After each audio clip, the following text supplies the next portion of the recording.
Bani Israel adalah kaum yang banyak menghasilkan para nabi dan para rasul. Banyak di kalangan para nabi, para rasul yang lahir dari bangsa Bani Israel. Nah, satu di antaranya adalah Nabi Syuaib alaihi salam. Nabi Syuaib adalah salah satu nabi di antara 25 nabi yang wajib kita yakini. Dan Al-Quran banyak sekali menggambarkan tentang perjuangan beliau ketika berdakwah. Dan Nabi Syuaib termasuk kalangan orang Bani Israel. Dan menurut ahli sejarah bahwa beliau merupakan cicit dari Nabi Ibrahim alaihissalam. Selain dari Nabi Ibrahim memiliki putra yang menjadi nabi dan rasul, seperti Ismail dan Ishak, Nabi Ibrahim juga memiliki putra yang dinamakan Madian. Lah Madian ini kemudian dia punya cucu, yakni Nabi Syuaib alaihi salam. Jadi Nabi Syuaib merupakan cicit dari Nabi Ibrahim alaihi salam dari putra beliau yang bernama Madian. Nah, Madian kemudian menjadi salah satu nama suatu kaum di kalangan Bani Israel, ya, yaitu kaum Madian yang terletak di negara Yordania sekarang ini.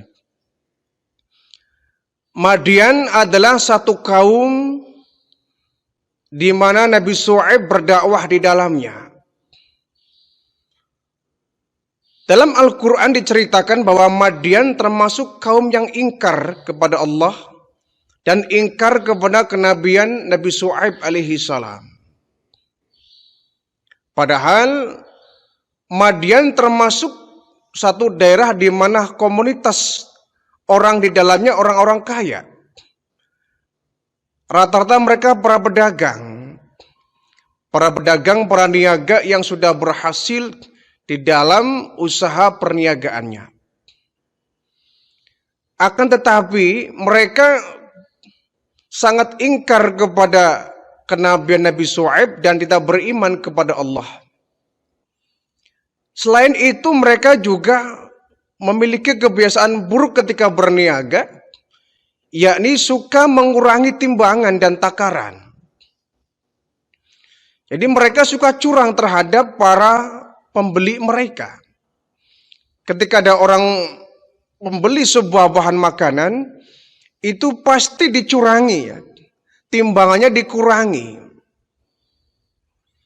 Jadi umat yang pertama kali berlaku curang dalam perdagangan, suka mengurangi timbangan, itu adalah kaum Madian, kaum di mana Nabi Syuaib diberikan tugas untuk berdakwah.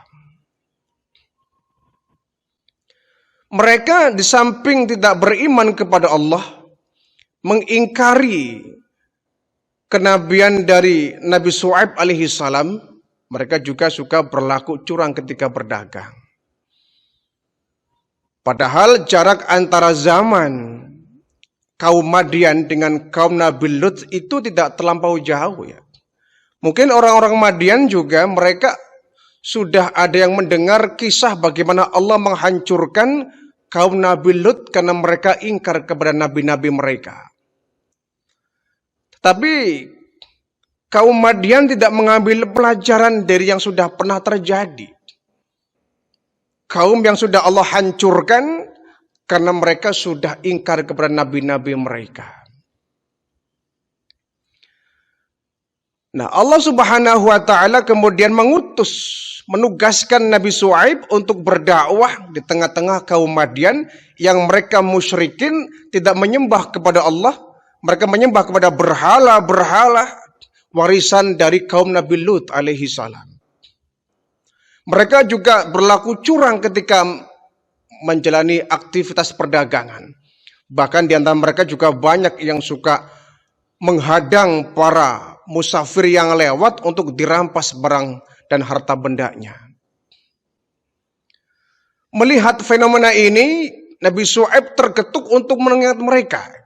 Mereka tiap hari berbondong-bondong menyembah berhala menyembah patung, menyembah benda yang mereka anggap sebagai Tuhan. Dalam Al-Quran surat Hud misalkan, memang kisah dari Nabi Syuaib ini banyak dikisahkan dalam Al-Quran di beberapa surat ya. Al-A'raf misalkan, surat Hud, surat Al-Anbiya dan lain sebagainya. Al-Qasas juga menceritakan itu. Kita ambil surat Hud misalkan ayat 84, di sana ada keterangan ketika Nabi Syuaib berdakwah. Wa ila Madyana akhahum Syuaiba, kata Allah. Kami utus untuk mereka kaum Madian saudara dari mereka, akhahum, saudara di antara mereka, yakni Syuaib, Nabi Syuaib alaihi salam. Nabi Syuaib termasuk golongan mereka. Jadi Nabi Syuaib bukan pendatang kaum Madian. Nabi Syuaib merupakan orang ya, asli kampung dari Madian, karena Nabi Syuaib juga keturunan Madian. Ya. Jadi Madian ini merupakan nama dari kakek ya, kakek dari Nabi Syuaib alaihissalam yang Madian kemudian disematkan menjadi satu kaum Madian. Nabi Syuaib berdakwah pagi, siang, sore, malam untuk mengingatkan kaumnya agar meninggalkan kebiasaan mereka dalam menyembah patung-patung berhala-berhala. Ya kaum ibudullah ma lakum ilahi min ghairin. Wahai kaumku, kenapa kalian tidak menyembah kepada Allah? Kenapa engkau tidak menyembah Allah? Sedangkan tidak ada Tuhan selain Allah. La tanqusul mikyala wal mizana. Dan ingatlah, tinggalkan oleh kalian perbuatan curang ketika berdagang.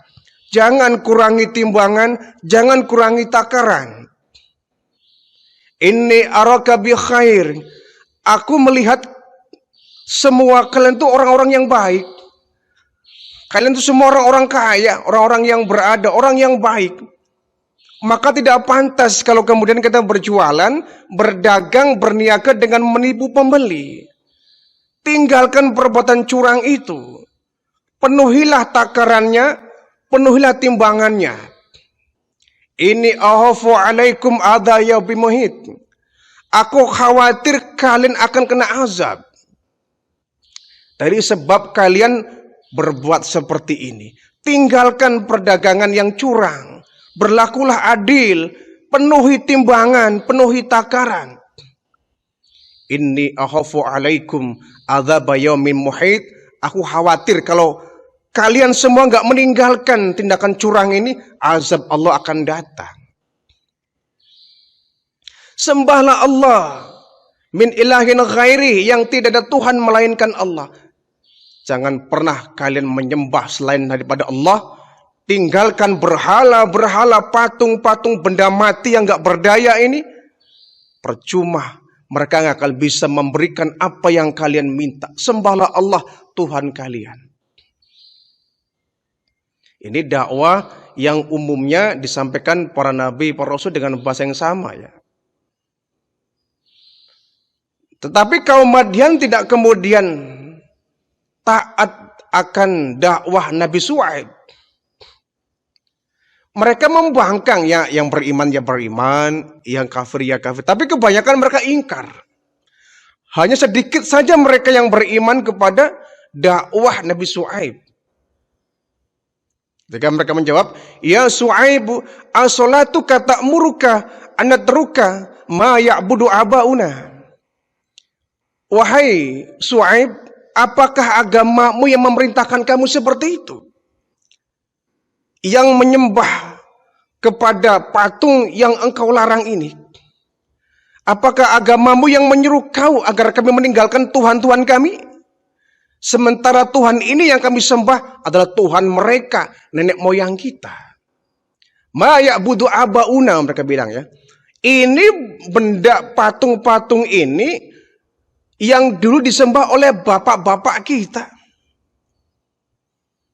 Oleh nenek moyang kita, orang tua kita. Kenapa kau tiba-tiba menyampaikan bahwa ini benda yang gak berdaya? Berarti kau menghina kami dan menghina nenek moyang kami yang sudah bertahun-tahun menyembah berhala ini. Kata Shu'aib, wahai kaumku, ingatlah bahwa Tuhan yang sebenarnya adalah Allah. Bukan patung-patung ini. Kalian minta apapun gak bakal dituruti. Yang ini benda mati. Gak mampu melihat, gak mampu mendengar. Sembahlah Allah yang telah menurunkan hujan untuk kalian. Telah menghidupkan kalian. Yang telah memberikan kalian keuntungan saat berdagang.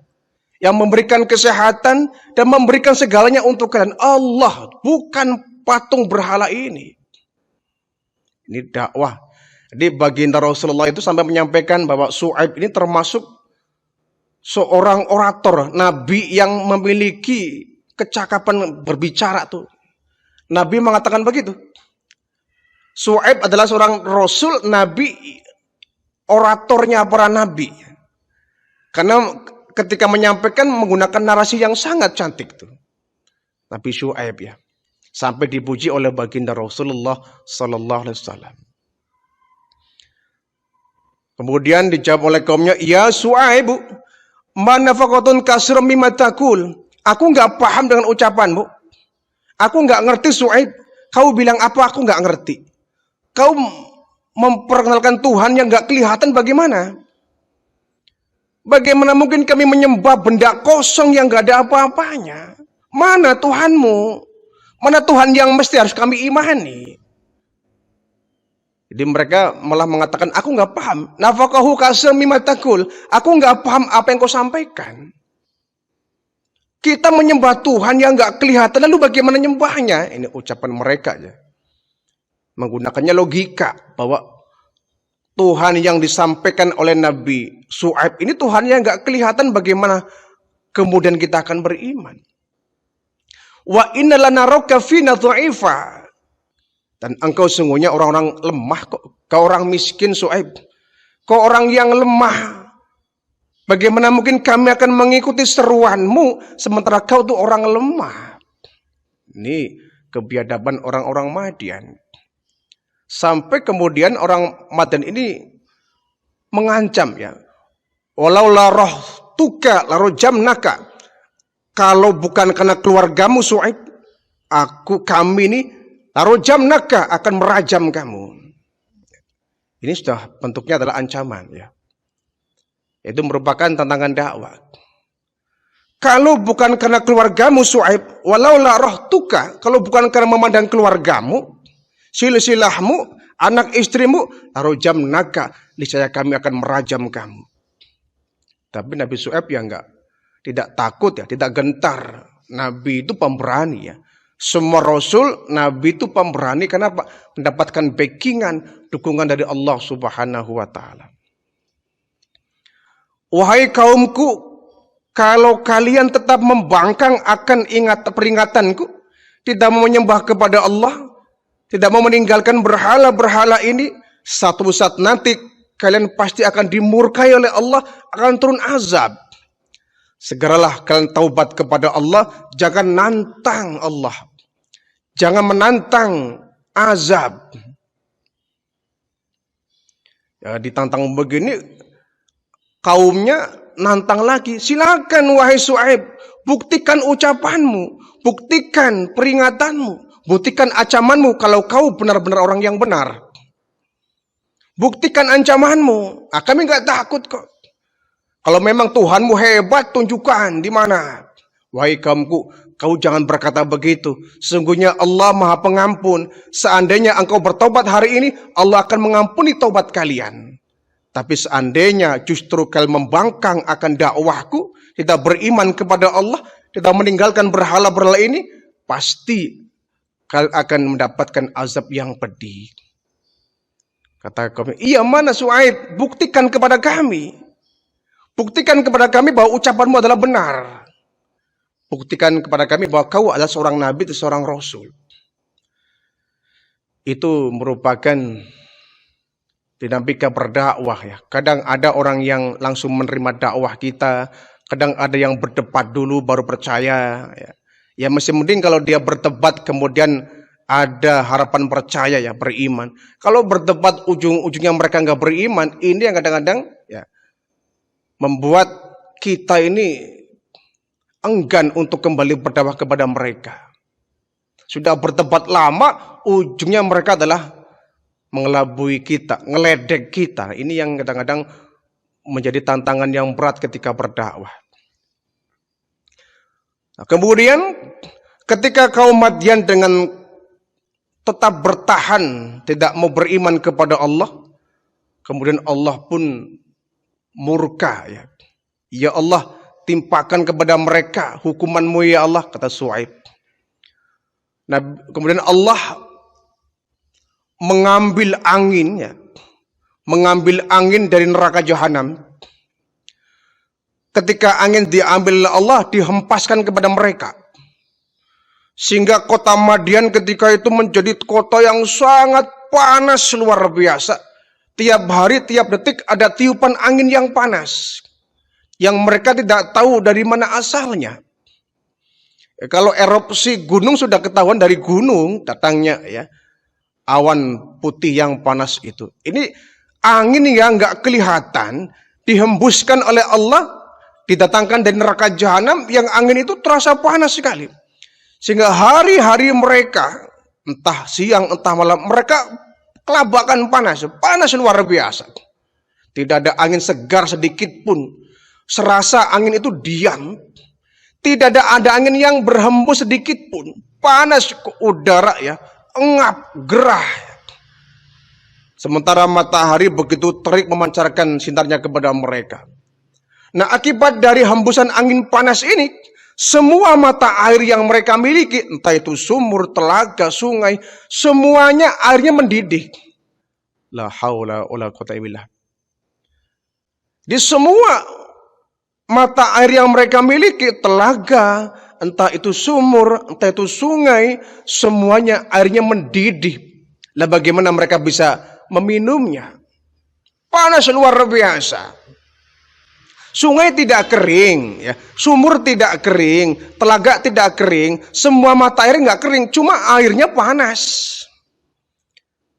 Sehingga mereka kesusahan, binatang ternak mereka mati, sawah, ladang dan kebun mereka juga mati. Lah bagaimana air panas bisa menghidupkan? Panas luar biasa. Tapi mereka tetap bertahan. Wahai kaumku, kaum Madian, kau merasakan kepanasan kan? Ini merupakan teguran dari Allah.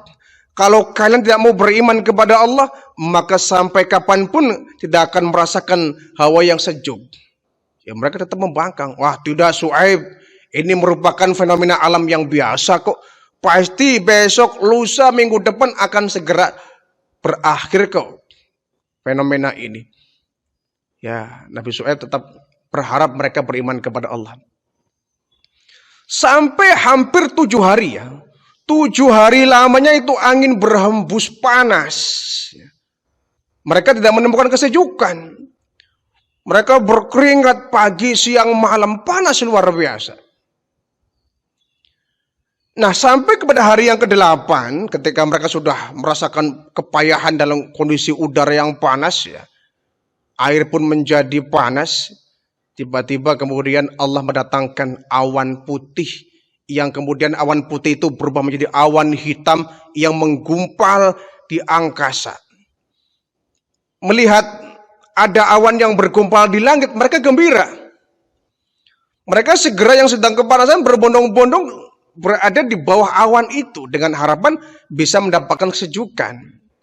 Mereka nggak sadar bahwa awan hitam itu bukanlah untuk melindungi mereka, tapi untuk mengazab mereka. Kata mereka, wahai Shu'aib, lihat itu. Di atas ada awan hitam. Ya. Kami segera akan meninggalkan fenomena yang sangat panas 7 hari yang kemarin-kemarin itu ya. Sekarang lihat, kami akan segera mengalami kesejukan. Tuhanmu ternyata tidak bisa berdaya apa-apa. Lihat nih, kami telah berdoa kepada Tuhan-Tuhan kami, dan Tuhan kami, berhala yang kami sembah,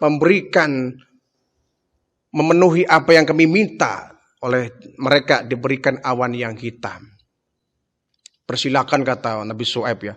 Berkumpullah orang semua berteduh di bawah awan hitam itu. yang kemudian tidak membutuhkan waktu yang lama, ya. Dari balik awan hitam ini muncullah petir yang luar biasa, ya. Suara yang menggelegar luar biasa, petir yang menyambar orang di bawah awan itu. Semuanya mati bergelimpangan. Dalam satu riwayat lain bahwa Nabi, ketika waktu sedang kumpul seperti itu, malaikat Jibril turun dan berteriak. Sehingga teriakan Jibril menyebabkan suara yang menggemuruh luar biasa, gunung pun meledak. Gunung meledak, gunung ambruk, semua orang yang ada dalam naungan awan itu sudah disambar petir yang dahsyat. Mereka juga kejatuhan gunung-gunung yang meledak akibat teriakan dari malaikat Jibril alaihi salam. Sekali teriak ke malaikat Jibril, teriakannya malaikat.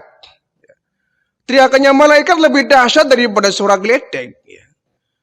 Nah, malaikat Jibril berteriak kencang sampai gunung-gunung gak sanggup mendengarnya. Gunung pun berjatuhan, ya. Gunung pun tumbang, ambruk, dan menjatuhi orang-orang yang ada di bawah awan hitam itu. Selain itu, bumi pun gempa, ya. Bumi gempa yang sangat dahsyat.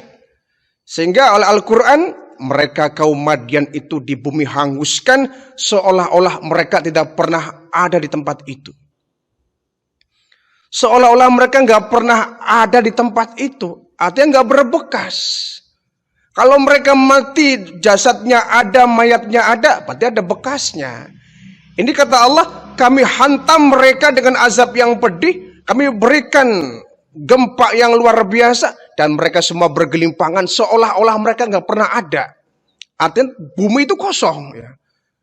Kota Madian menjadi kosong, Allah bumikan, ya, Allah tenggelamkan mereka di balik tanah, ya, sehingga mereka seolah-olah tidak ada di permukaan bumi ini.